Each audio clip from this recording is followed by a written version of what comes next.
All driver कल्याण संघ भारत ने आज दिल्ली में प्रेस वार्ता करके संघ के राष्ट्रीय अध्यक्ष सुरेंद्र प्रसाद ने ड्राइवरों को सरकार की नीतियों द्वारा न मिलने वाले मौलिक अधिकारों एवं सम्मान की जानकारी दी।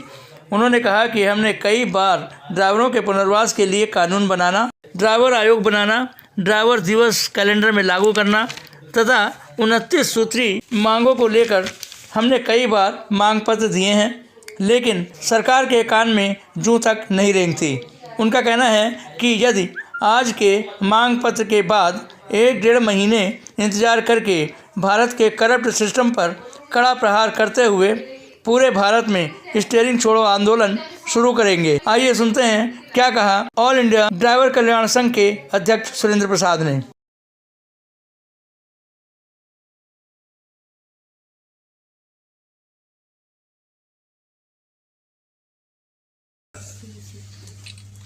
भाई आपका आता है। भाई तालियां बजाओ सारे।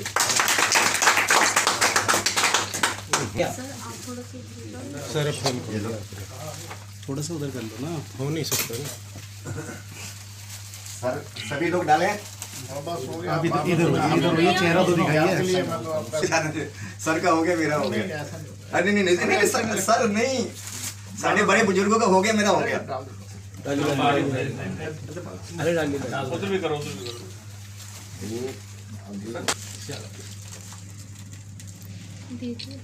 इंडिया ड्राइवर कल्याण संघ ने आज आपका स्वागत भी किया और 29 मांगों को लेकर ये दिल्ली जंतर मंतर पे काफी लंबे समय से प्रोटेस्ट करते आ रहे हैं। आखिर विजय सिंह सिद्धू, जनरल सेक्रेटरी हिंद मजदूर सभा, जो देश के एक राष्ट्रीय जो नेशनल ट्रेड यूनियन सेंटर है उसमें से एक है।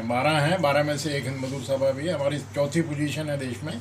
हमारा 1 करोड़ से ज़्यादा मेंबर है। तमाम हिंदुस्तान की रेलवे में हमारी यूनियन है, वो सीक्रेट बैलेट से चुनी जाती हैं। जितने हवाई जहाज़ चलाने वाले हैं, समुद्री जहाज़ चलाने वाले हैं, गोदी कर्मचारी हैं और BHEL में हैं, कोल माइंस में हैं और रोडवेज़ में जितने भी रिकॉग्नाइज महाराष्ट्र में हमारी सिंगल यूनियन है। मुझे बड़ी खुशी की बात है कि आप हिंदुस्तान के जो ड्राइवर हैं, जो देश के एसेंशियल सर्विसेज में आते हैं, जो एक देश की ज़रूरतमंद चीज़ों को एक जगह से दूसरी जगह पर पहुंचाते हैं, पैसेंजरों को भी एक जगह से दूसरी जगह ले जाते हैं। और आपने जो अपना ऑर्गेनाइजेशन बनाया है ड्राइवर कल्याण भारत जी ऑल ड्राइवर कल्याण संघ भारत, ऑल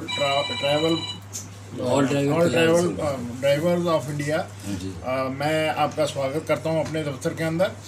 और मैं आपको आश्वासन देता हूं, क्योंकि हमारी 1 करोड़ से ज़्यादा मेंबरशिप है और ये सरकार जो है, ये आपकी गलतफहमी ना हो, ये पूंजीपतियों की सरकार है।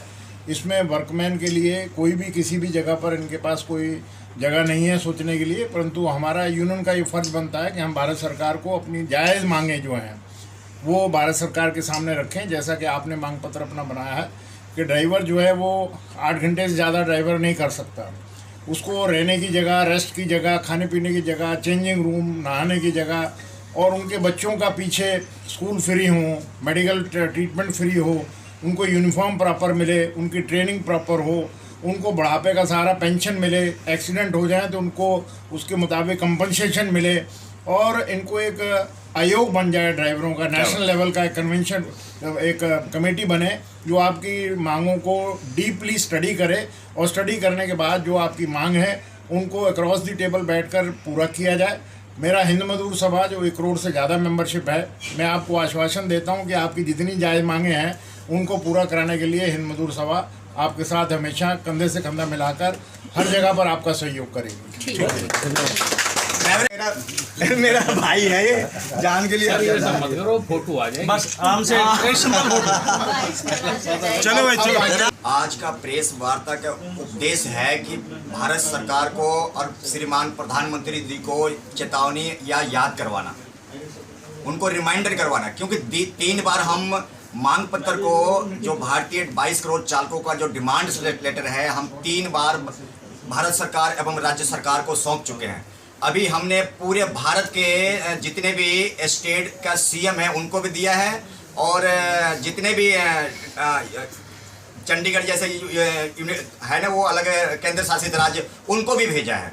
तो मेरी निवेदन है भारत सरकार से और राज्य सरकार से, भारतीय ड्राइवर के लिए जरूर से जरूर कोई कानून और ड्राइवर आयोग की स्थापना की जाए और जल्द से जल्द भारत में कानून व्यवस्था सुनिश्चित करी जाए। देखिए, आज सबसे ज़्यादा पिछड़ा हुआ वर्ग अगर कहें तो भारतीय ड्राइवर है, चाहे वो टैक्सी का हो, चाहे वो बस का हो, चाहे वो ट्रक का हो। सबसे ज़्यादा पिछड़ा हुआ अगर डिपार्टमेंट है, अगर वर्ग है, तो वो है ड्राइवर। जगह जगह पर इतने सरकार ने उसके लिए कानून थोप दिए हैं जो कि किसी न किसी प्रकार से ड्राइवर को प्रताड़ित किया जाता है। अभी हर एक राज्य में, हर एक जगह में देखने को ड्राइवर के साथ मार पिटाई, उसके साथ अमानवीय व्यवहार, उसकी मौलिक अधिकारों का हनन, ये बहुत अपने आप में एक भारत सरकार के लिए और देश के लिए सोचने का विषय है। मैं समझता हूँ कि जहाँ हमारे देश के नितिन गडकरी साहब जो है देश की रोड की व्यवस्था बहुत अच्छे तरह सुनिश्चित कर रहे हैं, परंतु रोड पर चलने वाला जो ड्राइवर है उसके लिए कोई व्यवस्था, कोई सिस्टम नहीं, कोई नीति नहीं, कोई रूल नहीं। पार्लियामेंट में जो अभी हमारे बजट किए हैं उन्होंने, अपने बजट मंत्री ने, उन्होंने कोई बजट में कोई भी ऐसा ड्राइवर के लिए कोई प्रावधान नहीं है। कोई भी बजट में कोई भी ऐसा सिस्टम नहीं है कि ड्राइवर को बेनिफिट मिल सके। उन ड्राइवरों की बात करते हैं जो अपनी ड्राइवरी करके अपना जीविका चलाते हैं, यानी कि व्यवसाय से जुड़े हुए हैं। जो व्यवसाय से जुड़े हुए हैं, व्यवसाय से कौन जुड़ा हुआ है? टैक्सी ड्राइवर है, बस ड्राइवर है, ट्रक ड्राइवर है, टैक्सी, ये अपने थ्री व्हीलर ऑटो ड्राइवर है। ये व्यवसाय से जुड़े हुए ड्राइवर है। इनका अगर गाड़ी का पहिया घूमता है, स्टीयरिंग घूमता है, तभी इनका घर और इनके बीवी बच्चों का पेट पलता है। जिंदों को भी जरूरत है ड्राइवर और मुर्दों को भी जरूरत है। आप सुबह सुबह अगर आप चाय अगर पीते हैं तो वो भी आपके घर पर दूध पहुंचाए। तकरीबन मेरे हिसाब से 15 से 16 राज्य के आ चुके हैं। में खड़ा होने की जगह नहीं मिलेगा। 5 से 6 लाख ड्राइवर जुड़े हुए हैं। हाँ, फिर तो लाखों की संख्या में आएंगे सर, वो तो फिर लाखों की संख्या में। ये सिर्फ कार्यकर्ता हैं जो अभी आप देख रहे हैं ना, ये सिर्फ लीडर हैं जो सक्रिय हैं अपने ड्राइवर समाज के लिए या भारतीय ड्राइवर के लिए, न्याय व्यवस्था के लिए लड़ रहे हैं। देखिए, ड्राइवर जो है एक स्किल कामगार में आता है। ड्राइवर 100% लेबर में नहीं आता, स्किल कामगार में आता है, यानी कि थोड़ी सी उसकी ऊपर है। हाँ, स्किल कामगार में आता है। नितिन गडकरी साहब की एक बयान अभी पीछे से आई थी। अब इलेक्शन आ रहा है, अब नितिन गडकरी साहब को, हमारे भारत के ट्रांसपोर्ट मंत्री जी को अब ड्राइवर याद आने लगे हैं, क्योंकि अब इलेक्शन आ रहा है, 2024 में इलेक्शन आ रहा है। और वहां पर भी उन्होंने भेदभाव कर दिया। उन्होंने कहा कि ट्रक वालों के लिए घंटे तय होने चाहिए, उनके लिए ये होने चाहिए। अरे भाई, तुम भेदभाव क्यों कर रहे हो? अगर रूल बनाना है तो सबके लिए बनाओ ना, कोई कानून बनाना है सबके लिए बनाओ ना, चाहे वो टैक्सी वाला हो, चाहे वो बस वाला हो, चाहे वो थ्री व्हीलर वाला हो। आप भेदभाव की राजनीति क्यों कर रहे हो? हमें क्यों आपस में तोड़ रहे हो? वो फिर आपस में ड्राइवर करेंगे कि भैया ये तो बस वाला ड्राइवर, इसको ये फैसिलिटी मिल रही है और ट्रक वाले को मिल रही है और ओला वाले के और टैक्सी वाले को नहीं मिल रही है। ये आपस में एक तरह के लड़वाने की पॉलिसी भारत सरकार और माननीय नितिन गडकरी साहब जो लेके आ रहे हैं, ये हमें बिल्कुल हरगिज मंजूर नहीं है। मैं भारत सरकार और नितिन गडकरी साहब से निवेदन करूंगा कि आप तुरंत इस पे ध्यान केंद्रित करें और जल्द से जल्द सभी के लिए एक रूल लेके आए। ये नहीं कि ट्रक वाले के लिए लेके आओगे और बस वाले के लिए नहीं लेके आओगे, टैक्सी वाले के लिए लेके आओगे और वो ऑटो वाले के लिए, सबके लिए एक समान पॉलिसी बने। भारतीय ड्राइवर के जो शोषण भ्रष्टाचार हो रहे हैं वो उस पर रोक लगे। और एक और आपको मैं इस मीडिया के माध्यम से मैं धन्यवाद करूंगा।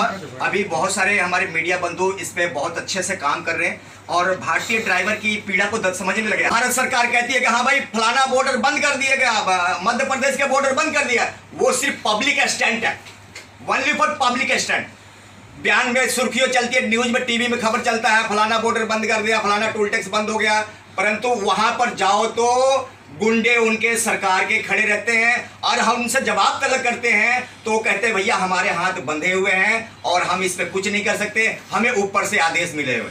यानी कि सोशल मीडिया पर, नेशनल मीडिया पर दिखाने के लिए बोलते हैं कि भाई ये चीज बंद हो गया है, टोल टैक्स बंद हो गया है, या बॉर्डर पे जो अवैध वसूली है वो बंद हो गया, बॉर्डर बंद किया, पर असलियत में सच्चाई कुछ और है। वहां पर बॉर्डर बंद हुआ ही नहीं। आज भी धड़ल्ले से बॉर्डरों पे अवैध वसूली चल रहा है, आज भी ड्राइवरों के साथ उनकी मौलिक अधिकारों का हनन हो रहा है, आज भी उनकी माननीय व्यवहार किया जा रहा है। अभी मैंने कल परसों का एक वीडियो देखा, एक पुलिस कर्मचारी ने इस तरीके से मारा और एक झारखंड की खबर थी, एक झारखंड की खबर थी। इस तरीके से, अरे देश में कानून व्यवस्था कोई नाम का चीज है या नहीं? अगर किसी ड्राइवर ने गलत किया तो आप उसको जेल में बंद कर दो, तुम्हें मारने का, तुम्हें कुटने का किसने अधिकार दिया? देश में कानून तो है ना। इस तरीके से पुलिस प्रशासन के रवैया ये ऑल ड्राइवर कल्याण संघ परिवार नहीं बर्दाश्त करेगा। हमने आज दे दी है भारत के सभी राज्यों में, केंद्र शासित राज्यों में सभी जगह हमने दे दी है।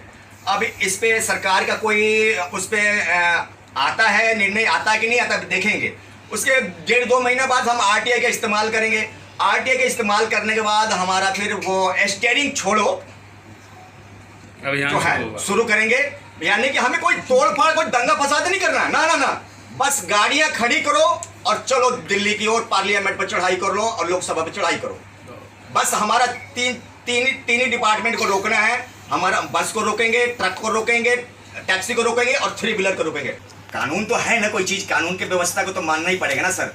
कानून से बढ़ के तो हम भी तो नहीं है ना जी, तो कानून की व्यवस्था को तो मानना ही पड़ेगा। जो उच्च न्यायालय हमें उसका सम्मान करना हमारा प्रथम दायित्व है। छोटी मोटी नहीं है। भारत में ड्राइवर के लिए एक कानून व्यवस्था सुनिश्चित करी जाए। ड्राइवर को लूटने के लिए इतने 365 कानून बनाए गए हैं। आप देखते हो एक महिला आज अपनी बचाव पक्ष के अपनी कानून का इस्तेमाल कर सकती है। क्या एक भारतीय ड्राइवर अपनी बचाव पक्ष में ऐसा कोई कानून है जो कि अपनी इस्तेमाल कर सकते? 300 पे आप गाड़ी लेकर रोड पर निकल जाइए, डीटीओ आरटीओ इतने कानून है कि वो आपका जुत्ती नहीं है, ये नहीं है, लाइट नहीं है, बल्ब फ्यूज है।